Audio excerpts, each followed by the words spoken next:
Hello, my name is Natalia and I'm a real estate attorney here in the state of Florida, and today I wanted to talk to you about redemption by the IRS.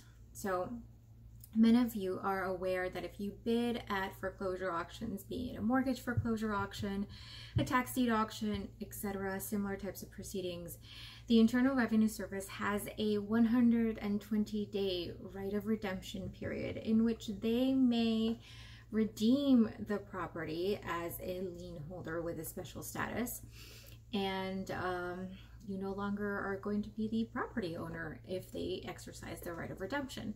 So a couple of investors have been asking, well, what exactly do they have to pay me in order to redeem the property? Because there's a lack of understanding as to what actually applies. So first thing you need to know, this is all subject to 28 U.S. Code section 2410. And that is the section that defines how the Internal Revenue Service has subjected itself to becoming a junior lien holder for purposes of mortgage foreclosure, tax deed foreclosure, and the like. The type of notice that they require, they must be notified. The type of foreclosure auctions that would result in their lien being extinguished, and that would be, for example, a foreclosure that actually goes to sale. If it settles, if there's a deed in lieu, the lien survives. It has to go all the way through to sale. And then it talks about redemption.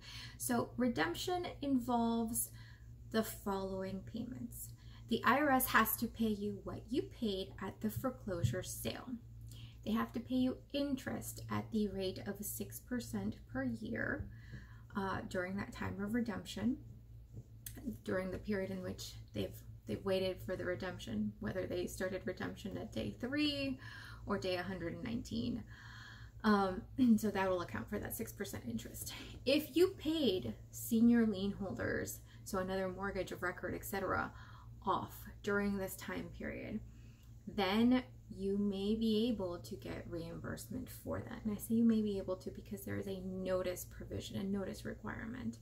And you may be able to get back your expenses, your maintenance that you have undertaken to preserve the property.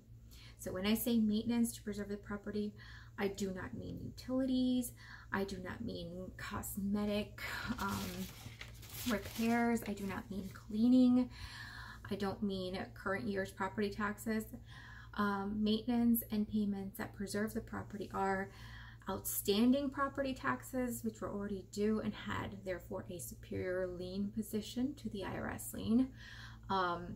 Repairing a roof or something like that, that'll absolutely be necessary to preserve the condition of the property, and those kinds of repairs. So if you get a letter from the IRS, and it's a 5597 form, I believe, letter. If you get a letter from the IRS that is telling you that they're going to redeem the property, then within 15 days of receipt of that letter, you better send them back your full information with what you've spent, requesting reimbursement for expenses, having proof thereof attached to, having proof of the release of lien of any mortgages that you've paid off that were superior in title. All of that must be sent to the IRS. So be aware of that 15-day period because it's very key.